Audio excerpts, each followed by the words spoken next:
Labas visiems, aš esu Kamilė ir tiems, kas nežinot, esu psichologijos magistro studentė ir šiandien darau jums pažadėtą video apie mokymosi metodus. Jau ne iš vieno žmogaus Instagrame esu sulaukusi šitą klausimą, kaip efektyviai mokytis, kokie yra metodai mokytis. Tai aš pasidalinsiu viskom, ką žinau apie tai. Ir spoiler alert, visi mano pateikti metodai reikalauja darbo, reikalauja skirti laiko, pastangų ir neegzistuoja tokie metodai, kad kažkaip greitai, žaibiškai išmoktumėm daug informacijos, kaip pavyzdžiui metodas pasidėti knygą po pagalbę prieš naktį ir ryte atsikeli ir viską moki. Mokymasis reikalauja darbo, nuo to nepabėgsim, bet yra dalykai, ką galima daryti protingiau. Jo, čia vienas iš tų dalykų, kur mūsų neišmoko mokykloje, nors turėtų.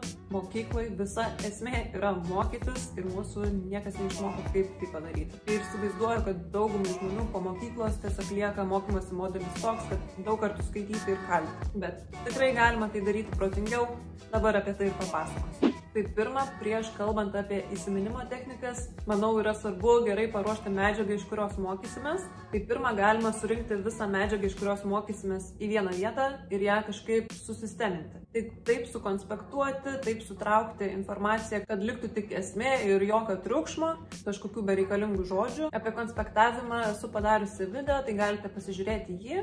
Dabar apie tai nesiplėsiu, bet kas dar padeda paruošti informaciją mokymuisi, tai skaitant tekstą, galvoti, ieškoti, kur yra esmė. Jeigu ruošiatės atsiskaitimui, kokiam nors egzaminui, verta pagalvoti, kad jeigu aš būčiau dėstytoja, jeigu aš būčiau mokytoja ir man reiktų paruošti testą, egzaminą iš šitos medžiagos, kokius aš klausimus užduočiau. Šitą techniką naudojant tikrai ne kartą esu atspėjusi testo klausimus, tai rekomenduoju.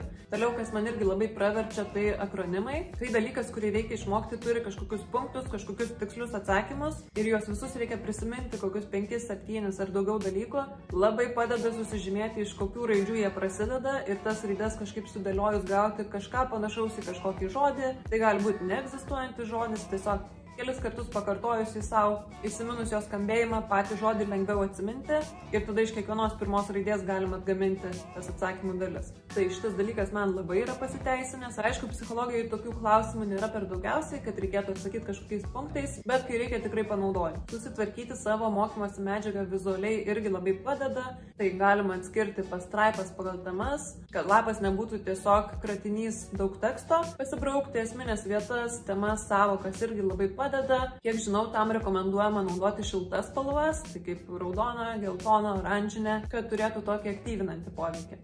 Dar vienas metodas informacijai sisteminti yra minčių žemėlapis, kai lapo viduryje užsirašai kažkokį žodį, temą, tada aplink jį idėją susijusią su ta tema ir tuo pačiu principu galima plėsti kiekvieną tą idėją ir taip toliau. Tai gaunasi, kad temą rato principu apklijuojam pagrindinę informaciją. Taip, bet šitie būdai, kuriuos aš dabar aptariau, mano galva yra geri būdai paruošti informaciją mokymuisi, bet jie neužtikrina gero įsiminimo. Kuo geresniam, kuo efektyvesniam informacijos įsiminimui būtina aktyvus mokymasis. Aktyvus mokymasis, kai mes ne tik skaitom tekstą, ne tik ten jį pasibraukom ir panašiai, bet ir aktyviai stengiamės išgauti informaciją jau iš savo galvos. Tai dabar ir pereikim prie aktyvaus mokymosi metodų. Kai kuriuos iš jų aš pati naudoju, o kai kurių nesu bandžiusi. Tai man net pačiai iš tikrųjų buvo įdomu ruoštis šitam video. Pirmas metodas yra naują informaciją asocijuoti su jau turimom žiniom. Esmė, prieš pradedant mokytis, pirmiausiai ant lapų išsirašyti viską, ką mes jau žinom tą temą. Tai iš tikrųjų visai laiko reikalaujantis metodas. Aš pati jo netaikau, bet tikrai norėsiu pabandyti.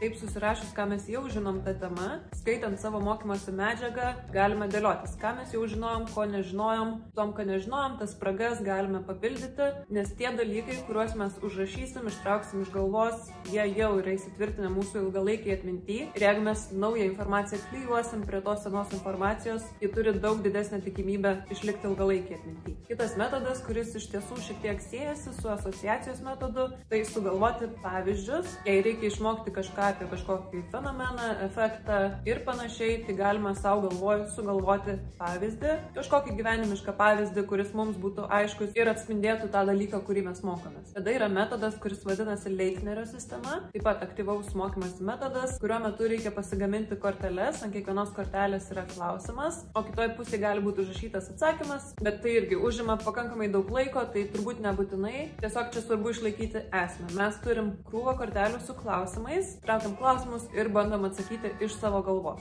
Ko nepavyksta atsakyti, galima dar kartą perskaityti apie tai ir po to vėl nežiūrint bandyti atsakyti į klausimą. Kitas metodas, apie kurį noriu pakalbėti, tai yra skirtas ne tiek pačiam įsiminimui, bet tikrai sudaro sąlygas kuo geriau įsiminti. Tai yra paskirstytas kartojimas. Ką tai reiškia? Tai reiškia, kad savo mokymosi seansus reikia paplanuoti ir išsidėlioti laike, tokiu principu, kad iš pradžių mokytis dažniau, o po to rečiau, bet ištęsti tai per kuo ilgesnį laiką, kaip tai galima. Pavyzdžiui, vieną dieną mokomės, tada sekančią dieną vėl mokomės, tada jau kitą kartą, kai mokysimės, galim tai daryti ir po kokių 2 dienų, tada po 4 dienų, tada po kokių 8 ir vėlgi taip yra daug didesnė tikimybė, kad informacija išliks mūsų ilgalaikį atmintį. Kiek ten tų dienų, koks tas laikotarpis, nėra taip svarbu išlaikyti principą ir čia aišku galima paeksperimentuoti ir žiūrėti, kaip man individualiai tai veikia. Aš pati šitą metodą tikrai naudoju, kai tik galiu, kai yra pakankamai laiko, bet tam aišku reikia planavimo, nes reikia tai pradėti šiek tiek iš anksčiau ir čia aš noriu pasidalinti tom, kas man padeda planuoti savo laiką. Tai šitoj mano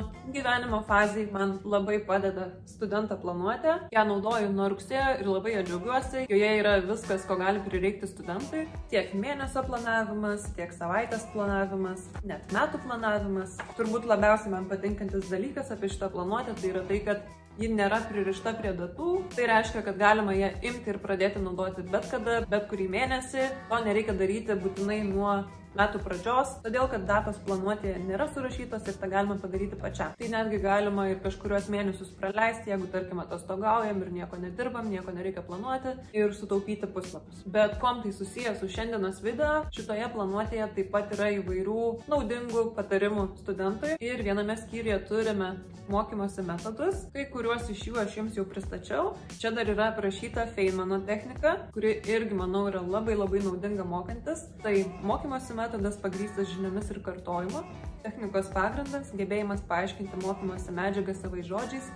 Tikėtina, jog bandydamas atpasakoti konceptą savais žodžiais, greičiau jį suprasi ir įsisavinti. Tai technika yra apie tai, kad mes perskaitom kažkokią dalį informacijos ir iš karto bandom užrašyti savais žodžiais perpasakoti tą patį konceptą. Vėlgi, smegenys šitoj vietoj labai aktyviai turi dirbti, dėl to įsiminimas tikrai bus geresnis. Su šita technika taip pat labai susijusi mokymo technika, kurios esmė yra labai panaši, tiesiog mes neužrašome, ką mokėmės, bet garsiai tai pasakom su tikslu išmokyti kitą, su tikslu, kad jis suprastų. Tai tikrai, jeigu turit žmogų, kuriam įdomu, ką jūs mokotės, galėtų išklausyti, padėti jums mokytis, tai pasigaukit ir pabandykit jam paaiškinti tuos dalykus, kurių mokotės. Na, bet aišku, tikrai ne visada išeis priprašyti žmogų, tai visada galima mokyti kažkokį žaislą, kažkokį daiktą, galima gal net įsijungti kamerą, kad matytum pats save ir mokyti save, kodėlgi ne, bet kas mums padės išmokti yra gerai. Tai va, nieko čia keisto, nesijauskit keistais, aš ir pati tikrai esu tai darius ir tai padeda. Kai mes mokom kitus, mes patys geriau išmokstam.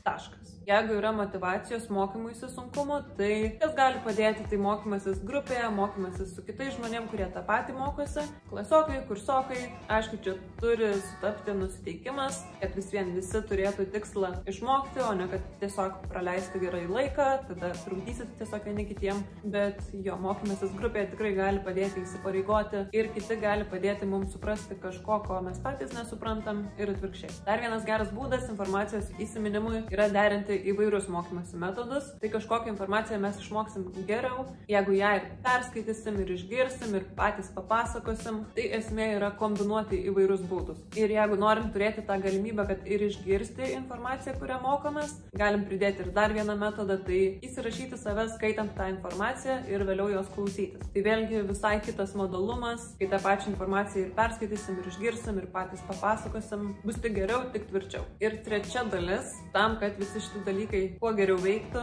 mums reikia dar ir tam tikrų tinkamų sąlygų, tai gerai ir pakankamai miegoti, subalansuotai valgyti, ypač produktų, kurie turi baltymų, gerti daug vandens, būti fiziškai aktyviu. Visi šitie dalykai yra labai geri atminčiai. Tam, kad mūsų smegenyse įvyktų reikiami pasikeitimai, ten sintezuotųsi kažkokie baltymai, reikalingos šitos sąlygos. Taip pat mokantis yra gerai savęs nealinti ir daryti pertraukas. Tai yra tokia pomodoro technika, kai 25 minutės mokomės ir tada 5 ilsimės, darom pertrauką. Aš kai taikau šitą techniką, man 25 minučių yra šiek tiek per mažai, tai mano intervalas būna didesnis vėlgi čia labai individualu. Bet turbūt esmė būtų, kad dar nespėjus išvargti, pasidaryti pertrauką. Taip pat visada gera mintis yra save apdovanoti po mokymuose, pagirti, tai veikia ir mūsų motyvacinė sistema ir kitą kartą labiau norėsim mokytis, jau apšvietimas visai pasikeitė. Nu jo, jaučiasi, kad dienos trumpėja, vis sunkiau man darosi filmuoti, tai video jau čia ir stabdysiu. Dar kartą labai rekomenduoju šitą studentą planuoti ir jeigu jau, pavyzdžiui, galvojate apie artėjančias kalėdas, apie dovanas, gal turit pažįstamų, kurie studijuoja arba studijuos, kuriems ieškot dovanos, tai duodu užuominą studento planuoti. Aš labai apsidžiaugčiau gausi tokią dovaną, toks kokybiškas, estetiškas, naudingas daiktas, kurį galima įsigyti, palieku nuorodą video aprašyme apačioje ir mano žiūrovai gali gauti papildomą nuolaidą jai. Nuolaidos kodas yra Kamilė ir su juo galima gauti 15% papildomą nuolaidą. Tai va, pažiūrėkite. Tiek apie mokymosi ir įsiminimo metodus. Komentaruose visada galite parašyti, ką galvojat. Taip pat pasidalinkit, galbūt jūs turit kažkokių efektyvių mokymosi metodų, kurių dar nepaminėjau šitame video. Pasubscribinkit, jeigu dar to nepadarėt. Ir mes pasimatysim kitame video labai greitai. Ate!